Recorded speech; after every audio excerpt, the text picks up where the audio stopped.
প্রিয় নবীকে নিয়ে ডক্টর ইউনূসের যে কুরুচিকর মন্তব্য, এগুলো আসলে আমাদেরকে ভাবায় যে একজন মানুষ শুধু ব্যবসা ছাড়া আর পৃথিবীতে কিছুই বোঝে না। প্রিয় নবী মুহাম্মদ সাল্লাল্লাহু আলাইহি সাল্লামকে নিয়ে এরকমভাবে হাসি ঠাট্টা তামাশা এগুলা করা, এখন কিন্তু আলেম এই বিষয়ে কিন্তু ফতোয়া দিবে না, কারণ এখন যদি ফতোয়া দেয় ওনাদের ব্যবসার মধ্যে বাটা পড়বে। যদিও ওনার বক্তব্যটি অনেক আগের, কিন্তু সোশ্যাল মিডিয়ায় এরকমভাবে সেটি প্রকাশ হয়নি, এখন ইতিমধ্যে প্রকাশ হয়েছে। মানুষ কিন্তু সেই বক্তব্যটি শুনছে যে উনি বলতেছে যে বিজনেসম্যান মুহাম্মদ সাল্লাল্লাহু আলাইহি ওয়াসাল্লাম যখন আপনার আম্মাজান খাদিজাকে বিয়ে করে, যে উনি তো ছিলেন মক্কার একজন ধনীর পরিবারের মেয়ে এবং ওনাকে বিয়ে করছে আপনার মুহাম্মদ সাল্লাল্লাহু আলাইহি ওয়াসাল্লাম সম্পত্তির জন্য, বা উনি একজন বিজনেসম্যান ছিলেন, এরকম বুঝাইতে চাইতেছে। মানে তখন সেখানে কিন্তু মানুষ হাসি ঠাট্টা এরকম করতেছে, মানে হাসাহাসি করতেছে, মানে উনি এমনভাবে বুঝাইতে চাইতেছে যে ওনার মতন মনে হয় সুদের ব্যবসা উনি খুইলা বলছে, নাউজুবিল্লাহ। যাই হোক, কথাটি কেন বললাম, যে উনি যে এরকমভাবে কটূক্তি করে আমাদের প্রিয় নবী মুহাম্মদ সাল্লাল্লাহু আলাইহি সাল্লামকে হাসি ঠাট্টাভাবে উনি যে কথা বলছে, এগুলো কিন্তু আমাদের ইমানদারদের গায়ে লাগে।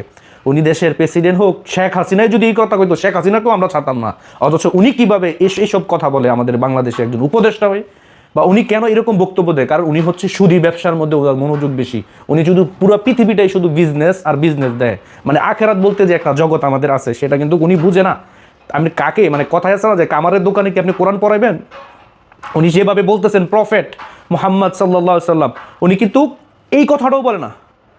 নবীজির নাম নিলে যে আপনার একটা করতে হয়, সম্মান করতে হয়, তাজিম করতে হয়। নবীজির রওজার উপরে লেখা আছে যে তোমরা কেউ উচ্চ সুরে কথা কইও না, নবীজির রওজার উপরে লেখা আছে, অথচ উনি কিভাবে কথা বলতেছে, মানে ভাবতেছে পুরো পৃথিবীটাই ওনার বিজনেস, এরকমটাই কিন্তু উনি ভাবে। এগুলো হচ্ছে কিন্তু নবীজির প্রতি একটি কটূক্তি। এগুলোর বিরুদ্ধে এখন কেউ কথা বলবে না, কেনই বা বলবে? বললে তো ওনাদের আপনার ফায়দা নিতে পারবে না, ফায়দা না নিতে পারলে তো তাদের লাভও নাই। এই যে ডক্টর ইউনূস নবীজির ব্যাপারে এরকম মন্তব্য করছে, এই পর্যন্ত দেখছেন কিন্তু আলেমকে প্রতিবাদ করতে। ভিডিওটা কিন্তু অলরেডি 2 দিন ধরে আপনার সোশ্যাল মিডিয়াতে চলতেছে, বা মানুষ সেই ভিডিওটা দেখতেছে, অনেকবার ট্রান্সলেট করতেছে যে এই ভিডিওর মধ্যে কী বলছে, কী কথা বলছে, সেগুলো ট্রান্সলেটও করতেছে। আমরা কিন্তু দেখেছি উনি যেভাবে হাসি ঠাট্টা, সামনে যে দর্শকগুলো বসে আছে তারাও হাসি ঠাট্টাভাবে সেইগুলো নিতেছে, মানে একবার হাসি তামাশা করে। নবীজিকে একদম একজন ব্যবসায়ী, মানে নবীজি আগে চাকরি করতো মা খাদিজার এখানে, আম্মাজান খাদিজার এখানে নবীজি চাকরি করতো, যে নবীজিও বিয়ে করছে বিজনেসম্যান, মানে এরকম বুঝাইতে চাইতেছে।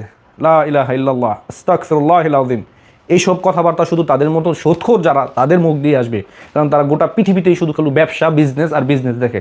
আখিরাত বলতে যে একটি শব্দ আছে, আমাদের যে মৃত্যুবরণ করতে হবে, আমাদের শেষ নবী যে আখিরি নবী যে মুহাম্মদ সাল্লাল্লাহু আলাইহি সাল্লাম, ওনাকে কতটা সম্মান দিতে হবে, কতটা ইজ্জত দিতে হবে, আল্লাহ পাক যে কোরআনে বলছে, সেই বিষয়ে আমাদের জ্ঞান নাই, আমাদের ধারণাও নাই। অথচ তার মতন একজন সুদী ব্যবসায়ী নবীজিকে নিয়ে এইভাবে কথা বলে। আসলে মানে আমরা লজ্জার মধ্যে আছি, কারণ এইভাবে কথা বলার পরে এখন পর্যন্ত কিন্তু আলেমকে দেখছেন একটা প্রতিবাদ করতে, যে আপনি এই কথাটা কেনই বললেন আগে? ভিডিও তো আমরা আগে দেখি নাই, আগে তো এই ভিডিও দেখি নাই, উপদেষ্টা হওয়ার পরে তো এই ভিডিওটা ইতিমধ্যে আমরা দেখতে পাচ্ছি। তাহলে এগুলো কি কটূক্তির আওতায় পড়ে না? নবীজিকে কটূক্তি করা হয় না? অবশ্যই করা হয়। এগুলোর বিরুদ্ধে কে প্রতিবাদ করবে? কেউ করবে না, এটাই সত্য। বিনা পয়সায় কেউ লাভের আপনার তুলার পয়সাও পায় না, বিনা পয়সায়। আজকের আলেমদের বর্তমানে এই অবস্থা হয়ে গেছে আমাদের বাংলাদেশের।